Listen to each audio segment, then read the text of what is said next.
70% دانشجوها تکالیفشون رو با هوش مصنوعی انجام میدن. یعنی چجوری میشه؟ یعنی با صدای هایده انجام میدن تکالیفشون رو؟ حتی مشکل از سیستم آموزشی هم هست دیگه. شما نگاه کن دانشگاه رو، مثلا نگاه کن الان ما دانشگاه پودمانی مثلا توش مانی داره اصلا، یا دانشگاه پیام نور داریم که این غیر حضوریه. یعنی میگه آقا میخواد بیا اینجا چیکار؟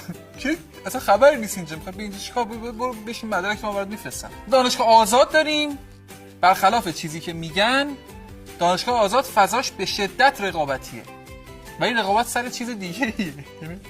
من بارها دیدم که از 10 تا پسر مثلا 9 نفر دارن سر یک خانوم رقابت میکنن که زیدشون بشه. رقابت هم سر این زیاده که اکثرا توی دانشگاه آزاد رو بجز چند تا رشته خاص خب پسرن.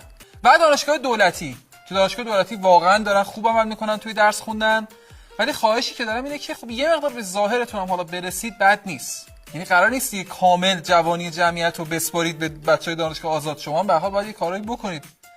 همون درس که داری میخونی کنارش 2 سی هم ژل بزن به زیر چشت. پسرا رو میگم چون گود افتاده اینقدر درس خوندی، گود 2 سی ژل بزن.